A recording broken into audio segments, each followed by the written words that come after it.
तो और दोस्तों कैसे हो आप सब लोग मेरे यार। तो animal king return of the earth के इस एपिसोड की शुरुआत वही से होता है जहां से कि पिछला एपिसोड खत्म हुआ था। हमने देखा था कि सोहो जब रेड वुल्फों के साथ बातचीत कर ही रहा था तभी वहां पर उनका लीडर एक व्हाइट वुल्फ आ गया था जिसका नाम लिरियस था। तो आगे सोहो उसे देखते हुए बोलता है ये तो लिरियस है, जब ये सिर्फ एक छोटा सा पपी था तब ये गोरिल्ला के अटैक से मरने ही वाला था और उस वक्त मैंने उसे बचाया था, जिसके बाद मैं इन रेड वुल्फों का हिस्सा बन गया था। हमने साथ मिलकर अनगिनत लड़ाइयाँ लड़ी है और जीत हासिल की है। हमें दिखाया जाता है कि लिरियस ने सोहो के ऊपर अटैक नहीं किया था बल्कि वो भी सोहो को देखकर बहुत ही ज्यादा खुश हो गया था, जिस वजह से वो सोहो के ऊपर छलांग लगा दिया था। सोहो बोलता है लिरियस जब मैं चला गया था तो तुम झुंड का लीडर बन गए, मुझे खुशी है कि मेरे जाने के बाद तुमने झुंड को संभाला।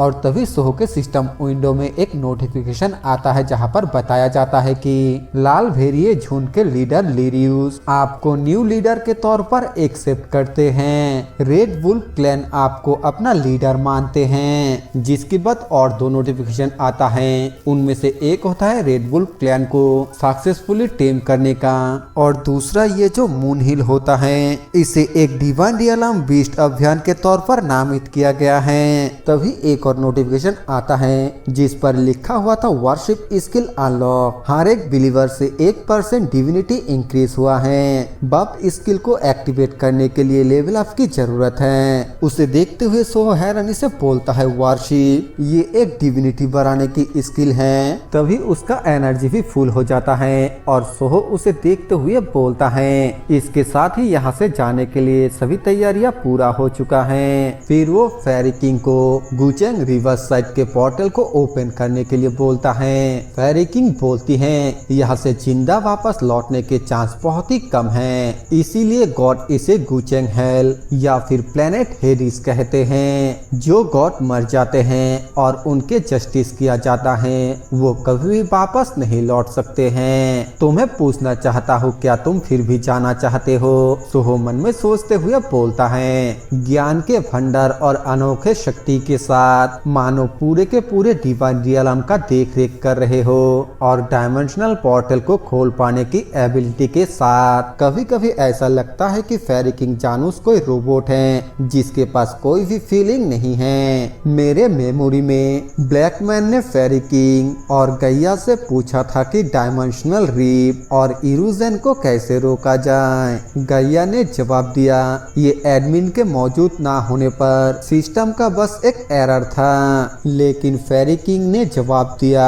डायमेंशनल रिफ्ट और इरूजन नेचर के दोहराए जाने वाले चक्र का हिस्सा है और इसे रोकने का कोई तरीका नहीं है। इसका मतलब ये है कि उनमें से कोई एक झूठ बोल रहा है, इसीलिए मैं गुचेंग के रिवर साइट में जाकर कुरो के मेमोरी को चेक करूंगा और पता लगाऊंगा कि कौन झूठ बोल रहा है। फिर वो फेरी किंग से पूछता है जाने से पहले मैं तुमसे एक बात पूछना चाहता हूँ फेरी किंग, तुम और कुरो ही सिर्फ इकलौते गॉड क्यों हो जो डिवाइन रियलम पर बचे हुए हो? फेरी किंग बोलती हैं गॉड सिर्फ विजिबल होकर ही एग्जिस्ट नहीं करता है और इसीलिए ऐसा महसूस होता है। अगर तुम चाहो तो यहाँ पर कई अलग अलग गॉड से भी मिल सकते हो, लेकिन ऐसा तब होगा जब तुम गुचेंग हेल से जिंदा वापस लौट आओगे। ये बोलकर फेरी किंग सोहो को इस जगह से टेलीपोर्ट कर देता है और अपने मन में सोचते हुए बोलती है अकेले इस डायमेंशन में वो 45,677,157 गॉड में से इकलौता गॉड है जो अपने मर्जी से गुचेंग हिल में चले गए।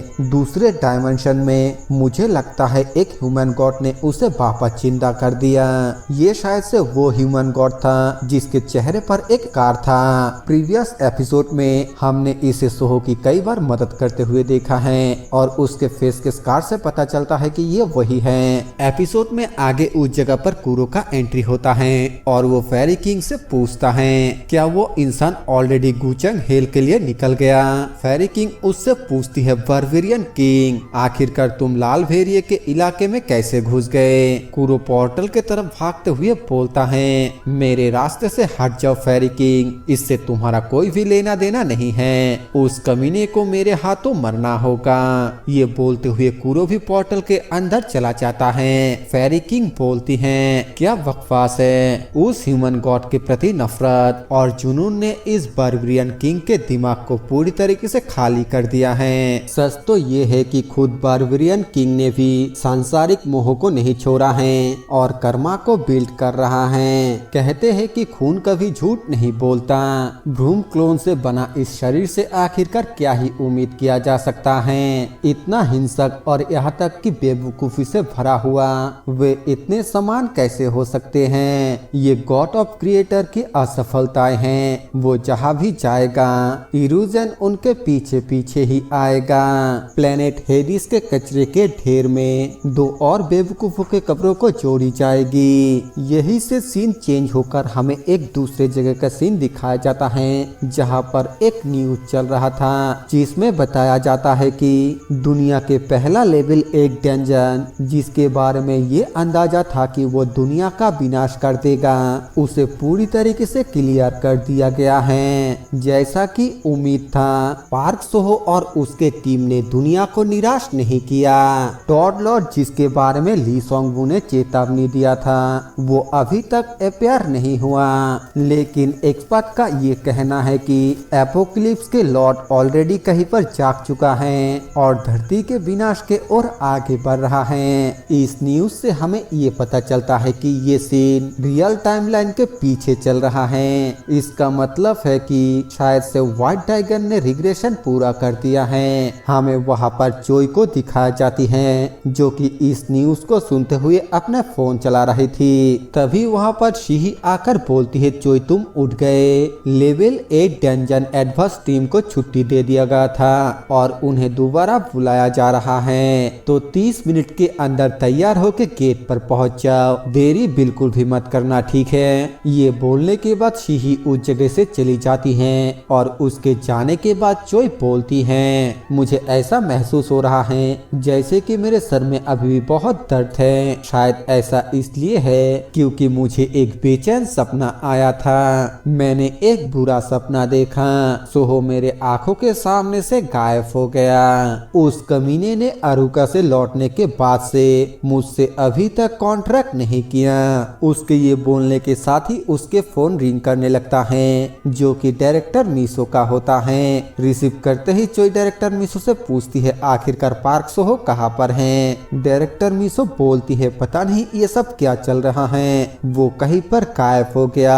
चोई हैरानी के साथ बोलती है गायब हो गया, आखिरकार तुम्हारे कहने का क्या मतलब है। डायरेक्टर मीसो बोलती है मैं बस इतना कह सकती हूँ कि वो गायब हो गया।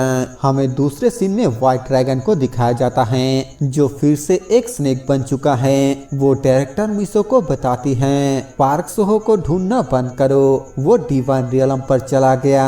डायरेक्टर मीसो हैरानी से पूछती है कैप्टन डिवाइन रियलम पर चला गया, आखिरकार तुम्हारे कहने का क्या मतलब है। व्हाइट स्नेक उसे सब कुछ बताने के बारे में सोचता है लेकिन नहीं बताता है ये सोचकर कि धरती पूरी तरीके से खत्म हो गया और धरती को बचाने के लिए सोहो डिवाइन रियलम पर क्या है। इस बात पर शायद डायरेक्टर मीसो यकीन ना करे, लेकिन इस तरफ डायरेक्टर मीसो के आंखों से आंसू आ चुकी थी क्योंकि डिवाइन रियलम यानी कि हेवन और डायरेक्टर मीसो को लगा कि सोहो मर चुका है। वो व्हाइट स्नेक को बोलती है तुम्हारा कहने का मतलब हमारा कैप्टन मर चुका है। व्हाइट स्नेक बताता है नहीं ऐसा नहीं है, असल में एक जगह है जिसे डिवाइन रियलम कहा जाता है। डायरेक्टर मीसो पूछती है तो तुम्हारे कहने का मतलब वो अभी भी जिंदा है। व्हाइट स्नेक बोलता है हाँ, डिटेल्स के बारे में मत पूछना और अफ्रीका जाने के बारे में भूल जाओ। अगर तुम लोग वहाँ जाओगे तो फिर सबके सब मर जाओगे। डायरेक्टर मीसो पूछती है रुको, आखिरकार तुम्हें कैसे पता कि हम लोग अफ्रीका जाने वाले हैं। व्हाइट स्नेक बोलता है जब तक हमें कैप्टन से स्पेशल ऑर्डर नहीं मिलता है अपने एरिया और अपने लोगों को लेवल अप करने पर फोकस करो। इसके अलावा ली सोंगवू को सोहोलैंड तक ही सीमित रखो, उसे सोहोलैंड के बाहर कहीं पर भी जाने मत देना,